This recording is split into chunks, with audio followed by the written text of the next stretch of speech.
polling keeps coming out, Buck. Donald Trump has said he's going to make a major announcement tomorrow. But polling keeps coming out showing that Ron DeSantis is in the lead in many different states. Now, Ron DeSantis has not announced yet that he is running for office. But yesterday we were talking about the press availability he had to impanel a grand jury to investigate the COVID shot. And one of our callers, Buck, pointed out that there was potentially a political calculus there as well, because Trump had been a very zealous advocate of the COVID shot, and that much of the Republican base is not much of a zealous advocate of the COVID shot at all. And so I was looking, polls in North Carolina, polls in Tennessee, national poll from the Wall Street Journal showing that Ron DeSantis has opened up a substantial lead over Donald Trump.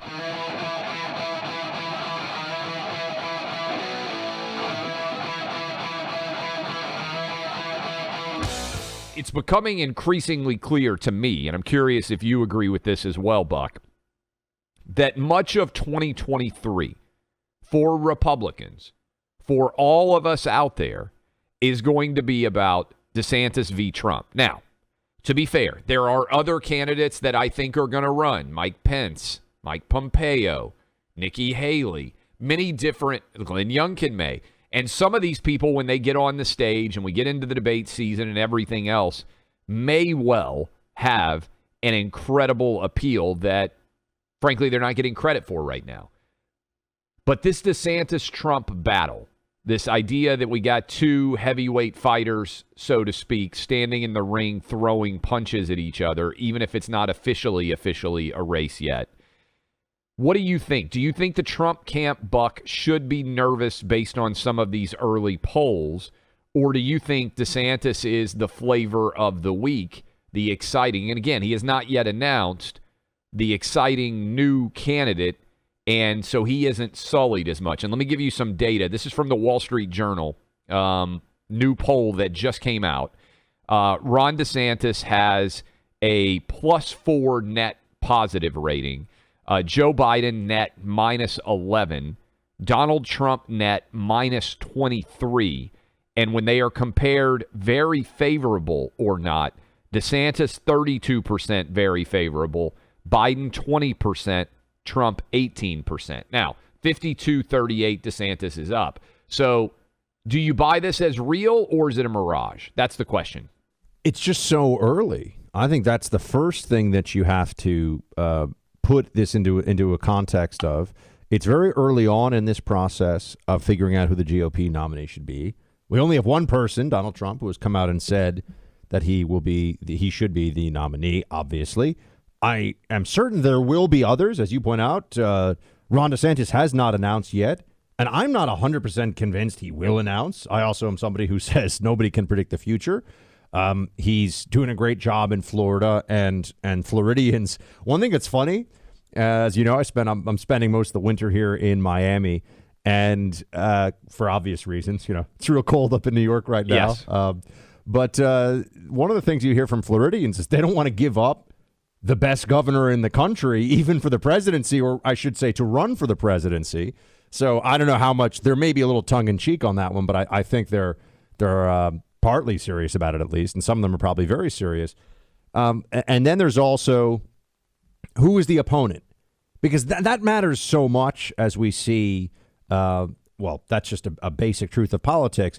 There was some report today. Did you see this? I can't remember. It's from one of the big lib mast, on the masthead or top of the MSM masthead kind of media organizations, saying that, Kamala's actually a pretty formidable political candidate, which I thought was interesting. They're starting to test the waters here a little bit. And I think if you apply the Fetterman effect, as in the apparatus can elect whomever it wants, whenever it wants, just based on their ability to churn out votes and control the propaganda, is it Biden or is it somebody else that the candidate is running against? I think that's a part of it. I do think it's very hard for a lot of people right now, to think, let's have a redo of 2020, an exact redo, But let's say Kamala steps in. How does Kamala stack up against Trump? How would she step in? How would she stack up against DeSantis or some other GOP candidate? So I'm not trying to be wishy-washy. I understand this all sounds a little wishy-washy. Nuance, which just sounds like a fancy French word for wishy-washy, I think is somewhat required here in we don't really know what the contest is on the other side. So it's hard to assess even on our side what the best way is for it to go. Plus, when you add the time into that, there's some challenges here with it. I mean, look, who's going to work for Trump? You know, I wanted to push Stephen Miller on this yesterday because for all the Trump supporters out there, and I'm very honest about this. Not only did I vote for Trump twice and went to the mat for him in every way that I could in both those elections, but I like the guy. Like you and I both spent a lot of time. I like Donald Trump a lot. And I actually knew the Trump family a little bit, not overstating it, not super well, but I knew the Trump family a little bit growing up in New York, and I liked all of them then. I was friendly with Ivanka growing up in New York City. And so I'm very pro-Trump in a lot of ways. This is just my way of saying, though, if we're going to look at some of the major challenges, who will go work for a Trump administration? That matters. Personnel is policy. You know, I just met with a great American CEO last week for dinner. You know what he said to me? He said, my company is really just people. It's all people pursuing the same goals, the same. You, Clay, built a very successful media company that now is owned by Fox, which, you know, is fantastic. You understand that the people you hire to work for you are your company. Stephen Miller, if he comes out and he says, you know what, I mean, I think I'll be White House chief of staff, I feel better about a Trump administration. Yeah. If Scaramucci all of a sudden emerges again and says, you know, I've decided I like Trump again, make me White House chief of staff, I get really worried. So we don't even know who the personnel pieces would be in this process. So there's a lot that we're so early, and I really believe that we're so early to know because, yeah, of course, the 2022 election didn't look good. Didn't look good for Trump. I know people don't like to hear that, but it's the truth. It did not look good for where he is right now, and the polls are reflecting that. But I know a lot of Trump supporters that'll say, that'll change. What did things look like in 2015? It'll change. So I'm aware of both sides of it. So the numbers out here are breaking. I'll give you one that everybody can agree on. My home state of Tennessee, Buck, Joe Biden has a 22% approval rating. That's the lowest that I can ever remember any president having in my home state of Tennessee. And I do think it's important for this reason, because I know there's a lot of people in Texas. You mentioned that you're in Florida, in Tennessee, places that have seen a lot of new arrivals. And the biggest concern that I can say as someone who is a native Tennessean is a lot of people in my state say, man, I hope these new arrivals aren't going to bring their politics with them. And I know there are a lot of Texans with me right now nodding along. And really, there's lots of red states in general that are seeing an influx, Florida as well. I think these people are coming for the politics, not in spite of it, and I think that's significant. The reason why I bring it up is many of these states where DeSantis is surging it's not a surprise DeSantis is surging in Florida. We saw the 19-point win. I mean, this is DeSantis. I'm in DeSantis land right now. It is his state and everyone else is living in it. That's right. But in my state of Tennessee, which was among the strongest states to support Trump in the nation, DeSantis has opened up a 13-point lead. And a substantial majority of people just don't want Biden and Trump to run. And I want to raise this as a question for you. Well, no, I have a question for you. Yeah, well, you hit your question first. Yeah. Okay. Okay, you go ahead. 80-year-old Biden, how much is he hurting 76-year-old Trump? Not because of his policies, which I think helped Trump, but how many people out there are just looking at how incompetent Biden is at 80 and saying, I don't want old people running for president right now. This is what I've been saying to people all along. The part of Biden that, remember, I'm not talking about the pronoun announcing, triple masking, live in the cities along the coasts, MSNBC watching lib. They're lost to us. They live in an alternate universe. Like we can't, but we're talking about the persuadable voter. We're talking about some of those those hardworking minority voters in key swing states who may be willing to come vote Republican, white working class voters, white college educated voters who sometimes go GOP, the persuadables, right? The people that are in the middle. When you say Donald Trump is running, it neutralizes the Joe Biden is too old to be president argument. It really does. And I know people say, and I made this argument too, Trump has more energy, Trump is much more with it mentally, which is all true, but still 76 is really old too. I mean, we're just for being president. I'm not, there are 80-year-olds who could beat me in arm wrestling listening to this. I know that. But I'm just saying, to be president, Trump is also too old.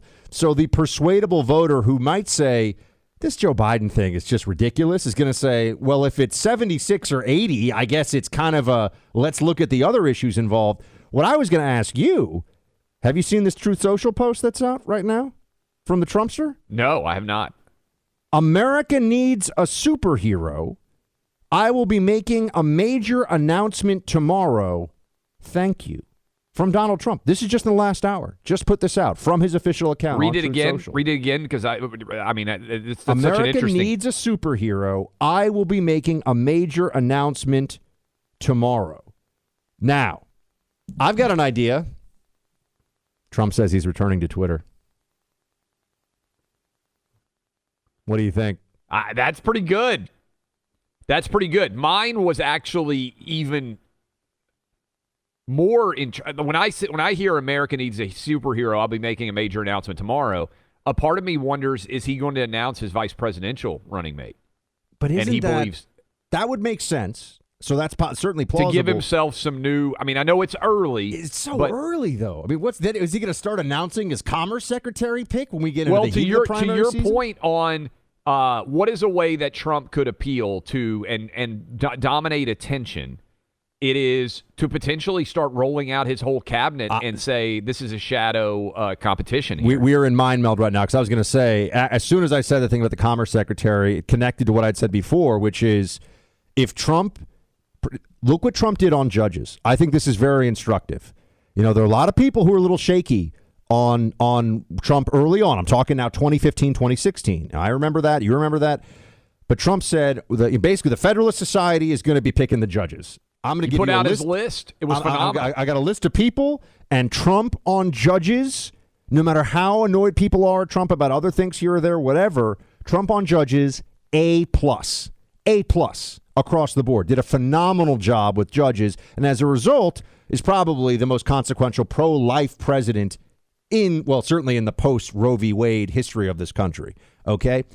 If Trump comes forward with really serious people that have already agreed that they will take key roles in a future administration, not putting, not Omarosa as Secretary of State or, Scaramucci as Chief of Staff, serious people. I think that would do a lot for him right now. I do think that would help a lot. And people that we could all agree, Stephen Miller, White House Chief of Staff, he's a very smart, very squared away guy. That makes a lot of sense to me. Just as one example. How does Democrat calculus change, Buck? If Trump weren't going to be the nominee, because we kind of hinted at it, I don't think that there's any way Joe Biden they want to put up against a 43-year-old Ron DeSantis. I mean, that is a disaster that they're walking into. So I've made the analogy before, and I want everybody to think about it, that Trump and Biden are like heavyweight fighters holding each other up in the center of the ring who've been throwing punches for 11 rounds. I think they're both reliant on each other because that's who they want to fight. But what does the rest of the country think?